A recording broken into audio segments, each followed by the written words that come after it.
That is absolutely fantastic. Did that speed up? It sure did.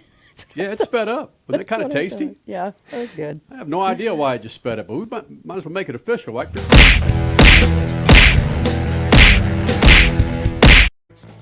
hey, man, the new edition of Kicking the Balls Monday. Is everybody down with doing about 30 minutes? Yeah, let's do it. Right? We've kind of been doing that our last few shows anyway. Yeah. Good They point. just organically go into the 24 plus. It's a great point. Kicking the Balls Monday. Numerous folks to be kicked in the balls today. We're going to tie in some Kicking the Balls and Bee Gees. And NASCAR weekend in Phoenix with your new champion, Kyle Larson. Have you recovered from your weekend, Richie? Oh, yeah. Yeah, it was great. It was some long, hot days out in the sun, but hey, I didn't get sunburned at all.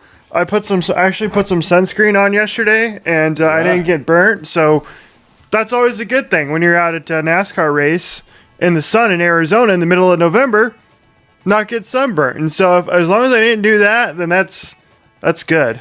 That's a good weekend. Did we hit 90 at the Cup race yesterday? Yeah, I know it was high 80s, but I don't know if we hit 90. It's just weird for the rest of the country to hear that and be like, what? You guys are still in the 90s? Yeah, you guys. You guys, you crazies. Wow, you hit 90. It was a badass weekend, though. Sure it was was. really cool. Some of the highlights for you, Crasher, over the weekend at Phoenix Raceway. Just the fact that Kyle Larson pulled it out. I was so nervous mid-race yesterday, and I thought, no way. No way can this guy win 9 races on the season, lead the most laps in the history of NASCAR in a Cup season, and not win this title. Because he did not have the car. He did not have the car to win it. At that particular track, Phoenix Raceway, Martin Truex did. But Martin Truex got caught up in the pits. Even though it shows that he came out and was ahead of the leaders, it was still an incident that did not benefit him. And then pit stops did benefit Kyle Larson. So I know it's not a specific moment of the weekend of us walking around and seeing Kristen Chenoweth or anybody else who was out there. But I'm sorry, the whole weekend for me just came down to Kyle Larson. Can he do it or not? And then he pulled it out with 30 to go. And I didn't think it was possible. So, yeah. Richie, you were there as the laps were winding down. We were busy doing other things. Could you hear the crowd getting pretty stoked as we were winding down the laps? For me, not until the race ended. Not until the race ended, because I will tell you that most of the crowd was cheering for Chase Elliott. Ah. Just based on, you guys were there for driver introductions, and you could hear the crowd in driver intros, and you're talking. Chase Elliott's the most popular driver in NASCAR and has been ever since Dale Earnhardt Jr. retired from Cup racing. And you could hear the crowd, and you're talking, 60-70% Chase Elliott. You're 20% Kyle Larson, 10% Martin Truex Jr., and maybe like 5% Denny Hamlin, who was getting booed. That's a nice breakdown of your percentages there, Richard. Getting booed. Does that equal 100? That did not equal 100. I'm still 5% short, and 5% were just there to drink beer. There you go. 5% was the rest of the field. Yeah. Got a highlight for me.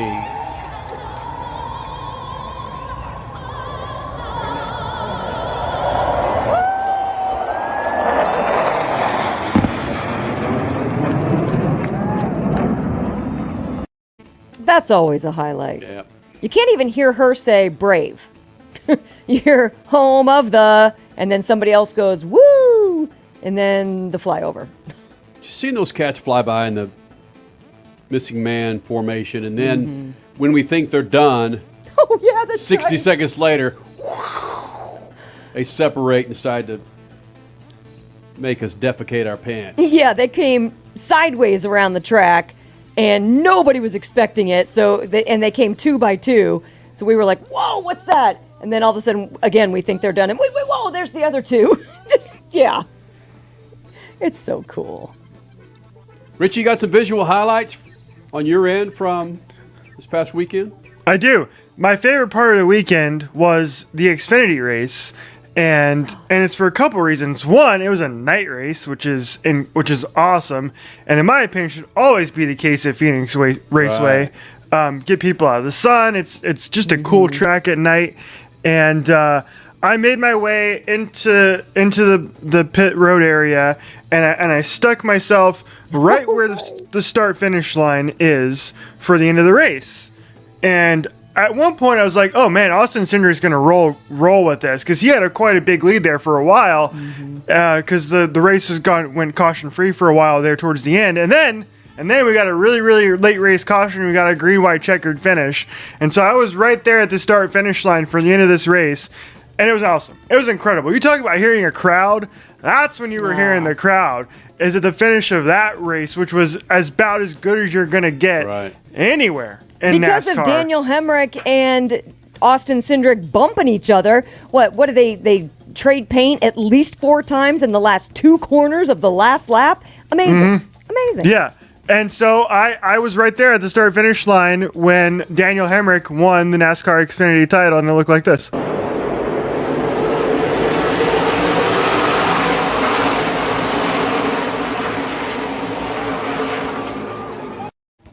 Oh, yeah, and I just happened to be standing completely unknown to myself until it actually happened that I was standing right next to Daniel Hemrick's pit box.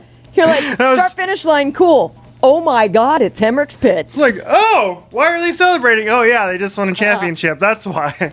We can't pause those videos, can we? No. To see the close margin of victory. It was basically 5 feet half at those speeds. Oh, not even half. Yeah, it's just insane. Insane. What a great weekend. Congratulations, Phoenix Raceway. You kicked some ass. Oh, massive. Truck race, a lot of folks in the stands. Same for Xfinity. Sold out weeks in advance for the Cup race. Nice job. Who deserved to be kicked in the balls for you, Richard C. Suave, over the weekend?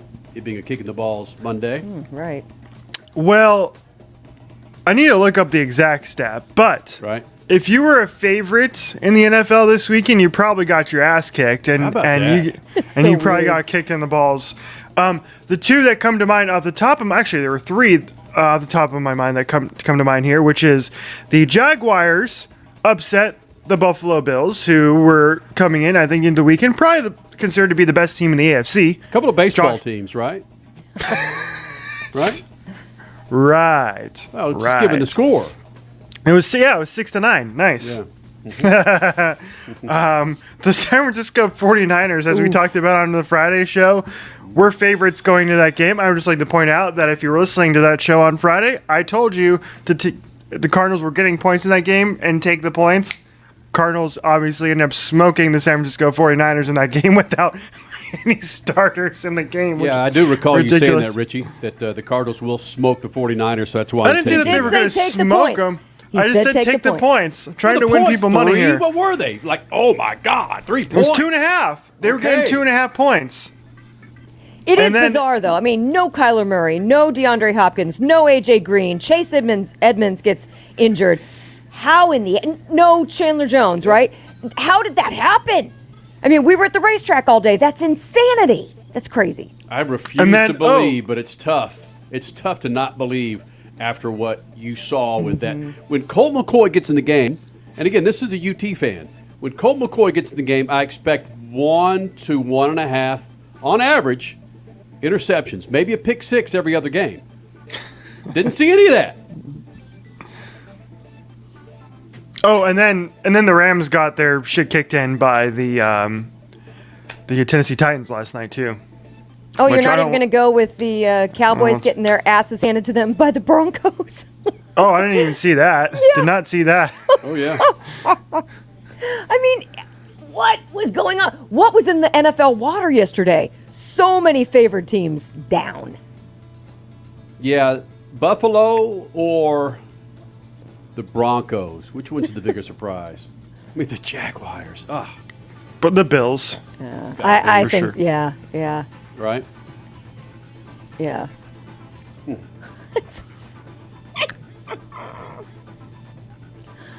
So yeah, all those losing teams need to be kicked in the balls.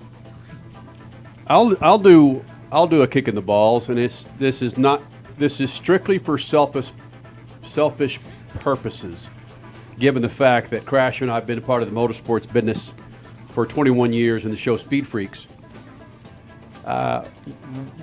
Whichever side of the aisle that you're on when it comes to our politics, you do your best to keep politics out of sports. But it happens. It's part of sports now. Unfortunately, sometimes it rears its ugly head in the form of a T-shirt and some signage that you see around a NASCAR racetrack, which Steve Phelps, the president of NASCAR, addressed specifically in a State of the NASCAR address on Friday afternoon from the track, and it has everything to do with Let's Go Brandon. Again, regardless of the side of the fence that you're on, my point is these are the things that they're trying to eradicate in NASCAR: Confederate flag, racism, exclusiveness that racing tends to be, excluding minorities. And if you want to continue to use that phrase and wear the phrase in your T-shirts, go right ahead. Because what you're doing is you're preventing NASCAR from, again, taking these steps forward in becoming a contemporary sport. When you look at the clientele at these races, and the majority of the clientele that were wearing these shirts were just old white people. And I'll leave it at that, other than just stop it. Let's just move. Let's move on. Let's just... See, I'm doing my best to stay out of it. Yes, you are. And I think I'm doing a damn good job. With a lot of the quietness and pregnant pauses. Yeah. Oh, yeah. Mm-hmm. Hey, we're celebrating. We're also celebrating a significant date today. Richie, I know your mom has a Ted Nugent album. Does she have Saturday Night Fever by Bee Gees? I don't think so. No. On this date, 1977, Saturday Night Fever was released. Millions and millions and millions of copies later, spawned an entire segment of the world at the time to jump into disco.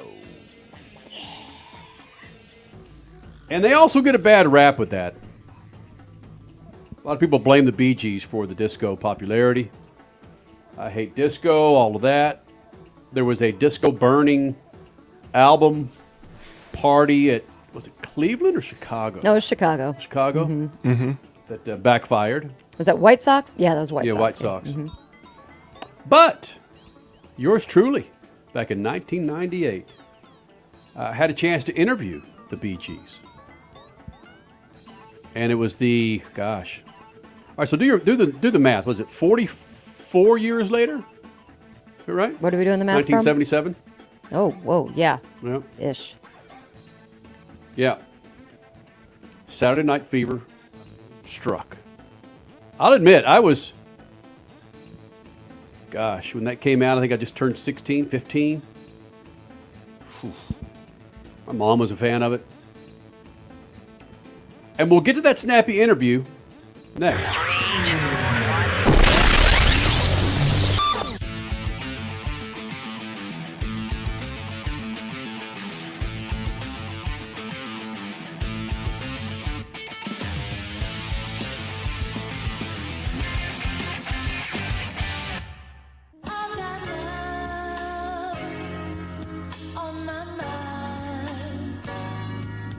When that special feeling comes, say it with body and soul.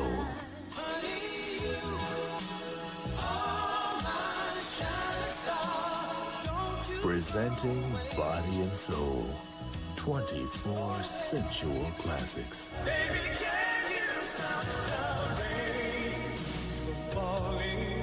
You'll hear your favorite artists like Luther Vandross,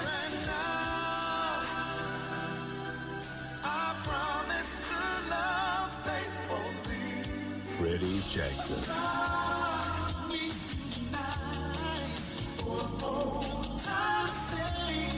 get Body and Soul on 2 CDs or 2 cassettes.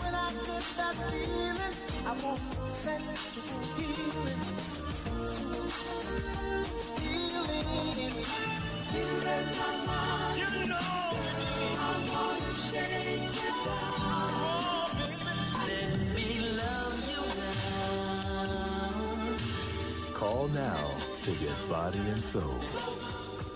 To order Body and Soul, call 1-800-449-2100. That's 1-800-449-2100. We'll get back to the video interview in just a moment, but with high gas prices holding steady, it might be time for you to check out Lucas Oil Fuel Treatment and Injector Cleaner. It increases power, fuel mileage. It's formulated for both gasoline and diesel engines, carbureted, of course, fuel injected. Are you kidding me? It's like a tune-up in a bottle. Just add it to every fill-up of that snappy car of yours. And of course, it's as simple as...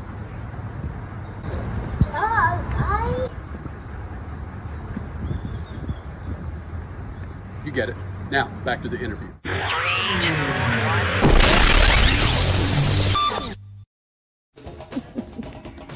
You had And to we're throw back. that in there. Yes. You had to throw that.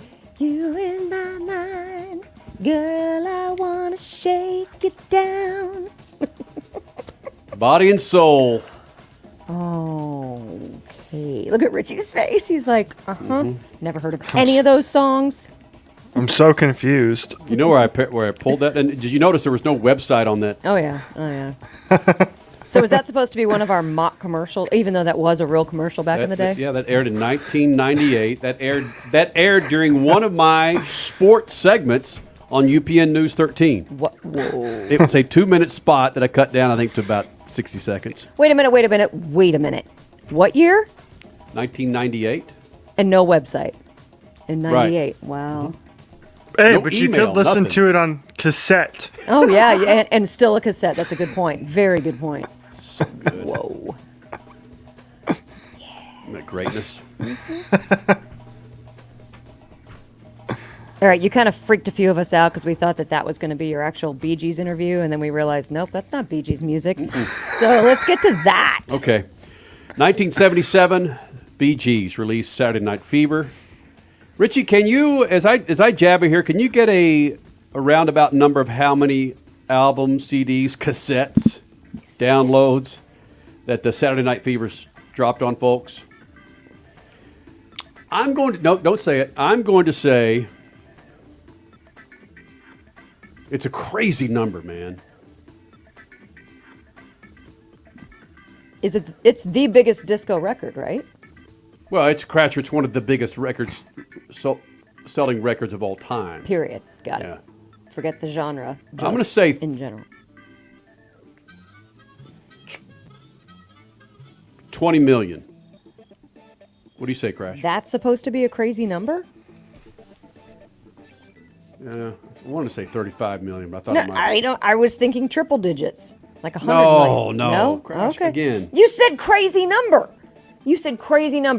20, 30, 40, 50 million does not seem like a crazy number to me. The dealer's showing a 5. Crash has 20, and she hits. And there's how many people in this world? Billions. Come on, let's be realistic here. A crazy number would be hundreds of millions. Richie, have you been able to determine what the hell it is yet? I found 40. That sounds about right. And according to the Library of Congress, Saturday Night Fever sold 25 million copies between 1977 and 1980, which at the time was the most copies sold of any sound recording since sound recording began. Sound Again, recording. And now it's Even more than the Beatles? Wow. over 40 million copies now. So Well, again, let's go back a few years. This was probably not 90. We'll be able to figure out when I drop some numbers in this Bee Gees interview. It's either 96 or 97, because we make reference to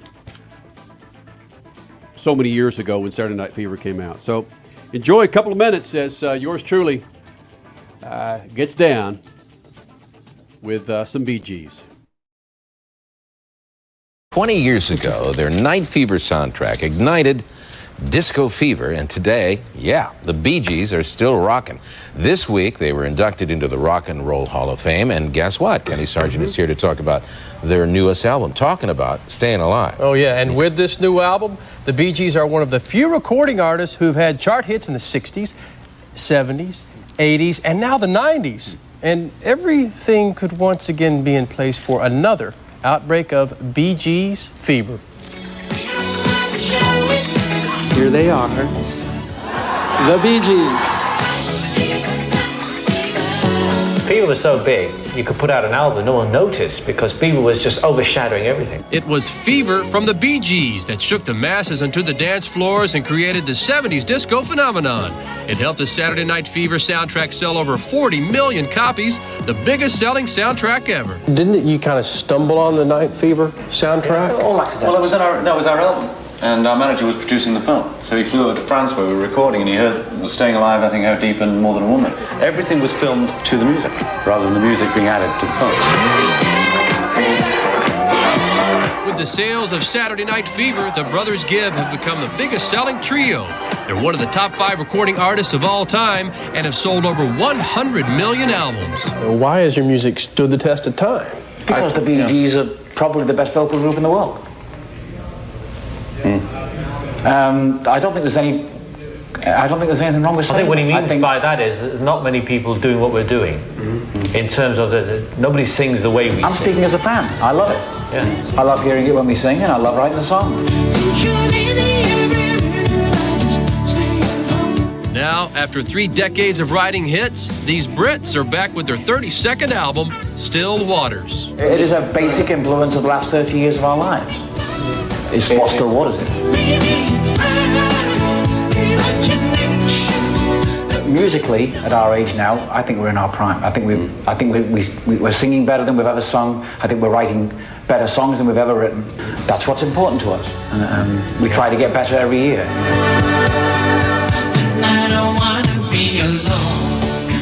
Well, last month, the Bee Gees picked up the World Music Award for Outstanding Achievement, and this summer, the Brothers Gibb, hence the name Bee Gees, will... All right, enough. Come on, hair.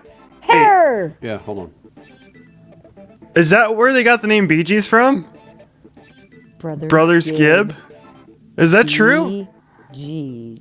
Or is that just really good writing on your part? Because I had no idea. I didn't either, actually. Anything else you need to know? Oh, so that's legit? Yeah. Well done. I had no idea. Well, Learn something new every day. It's not like it's taught in 2nd grade. I mean, the sons of bitches just, at that time, so that was in 97, they'd sold over 100 million records. See, that's where I was going with the triple digits. Well, I'm talking about Saturday Night Fever versus Got it. the Okay. total. Well, yeah, whatever. Still, when you hear hundreds of millions in so many other references, 20 million doesn't sound like a crazy number. Just saying. And let me recommend that if you hated disco, watch that Bee Gees documentary. It is stunning. Mm-hmm. I do remember loving it, yeah. So, Richie, here's a quiz for you, buddy. Oh, boy. Where did the name Bee Gees come from? Because I'm so good at this. Yep, it is a Kicking the Balls Monday. Let's see how many times we could kick Richie in the balls. Not fair. Is it Bee Gees or is it B-52s? Richie, do you have any idea what that band is, the B-52s? Yeah, they have like the one very, very popular song, Love Shack. Yes. Mm-hmm. Yeah. Other than that, I got nothing. Roof. Rusted. I'm going to give you a Bee Gees song name. I wish I could play it. We're probably going to get popped for playing that video with some of that Bee Gees music in there, but sorry about that. Whatever. What you gonna do? By the way, Barry Gibb is the only Gibb left standing. I'm going to give you a name of a song, and Richie, you say either B-52s or Bee Gees. Okay. You ready? Yes. All right, let's do this. Party Out of Bounds. Bee Gees or B-52s? B-52s. Nice job. All right. Give Me Back My Man.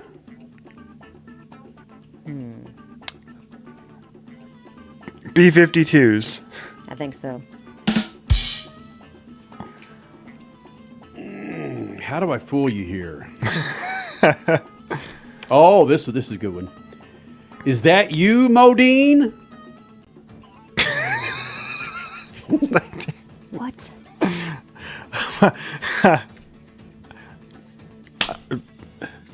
Bee Gees. You haven't done a Bee Gees song yet, so. Wrong. Oh, that's wrong music? Yeah, I don't have the. Listen, man, what do you expect me to have everything ready? Yeah, it's supposed to be if it's wrong. Jeez. Tragedy. Richie? Bee Gees.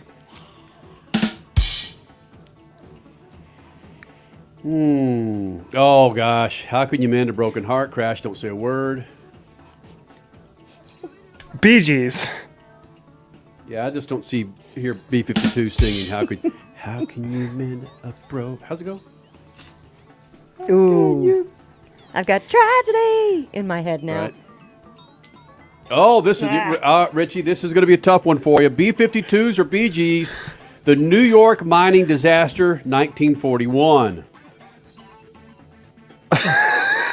Wow, I don't even know that one.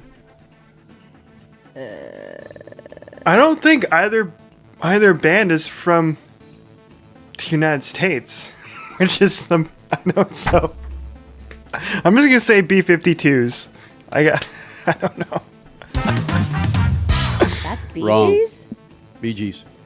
Wow. The B-52s are from the U.S., my friend. They are? I thought they were British for some reason. No, they were the OGs, man. Before there was REM coming out of Athens. Right, REM came out of Athens, Georgia, right? Yeah. No clue. Yep. B-52s. Fred Schneider. Kate Pearson, Cindy Wilson, Ricky Wilson, Keith Strickland, all those guys. Right. Yeah. What did we learn on a Kicking the Balls Monday? That the B-52s and the Bee Gees are not both British. Boom. It's awesome. Again, these 30 minutes, I like this. You guys like this? Flies by. It does. Flies by. Especially when you have cassette tape commercials. The greatness. A couple other highlights over the weekend there, Freak Nation. Let's get to those. Oh, yeah. Yeah. Got some good captions with this. It's stunning for me to see Jeff Gordon with that gray. Both of those guys could back away from the buffet. When Jeff doesn't have to do TV anymore, so he can just. Right. Yeah. He will be taking over Hendrick Motorsports fairly soon. I would agree with that. Yeah. The future of team ownership right there. Better him than these guys. Oh, it's the NHL Mafia. Oh, Yeah. I forgot about that picture. Isn't this badass? The Air We Force. never posted that anywhere yesterday. Right. Yeah, that is a badass pic. A great weekend, man. What a great freaking weekend. Don't care what those guys said. You know, we'll just be going to that till I crap the bed 20 years from now. Should we put at least an NHL logo in there so some people know what we're talking about? I don't know. That's kind of. I see. I hear what you're saying, Crash. You have the oligarchs of the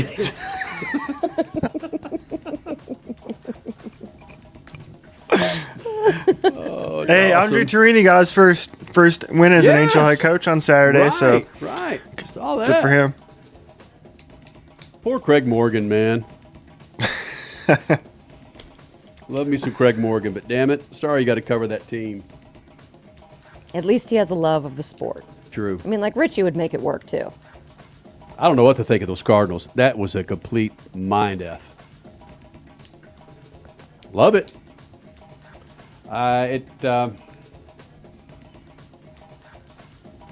It's going to lead to me taking my daughter to a Panthers game this Sunday. Yep, she's already asked you.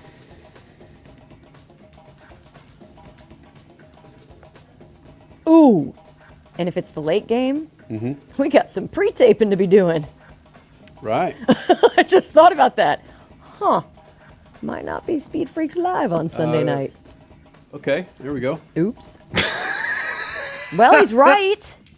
He's right. I don't think Tony Stewart would survive the adult film business as much as Jeff Gordon would. This is the greatest comment in the history of mankind. Yeah. I just like his name. Good looking honky. So good. Gumbo and Ash would never put that on air. They'd be like, "What is that? What is this? This is a troll." I was like, "It's an adult film." So what? Trolls are people too, you know. Come on, everyone deserves their due. Hey man, we'll do it again tomorrow. No, we won't. We're going to go Monday, Wednesday, and Fridays now, right? For 30 minutes. Is that what we're doing? Mm-hmm. Okay. Maybe we'll be able to put a little bit more effort into our production by then. Nah. You think so? Raw works. No one's commented on this song. I'm sure Julie will. Oh yeah. Yeah, Julie will. As soon as we're done, she'll be like, "What in the actual?"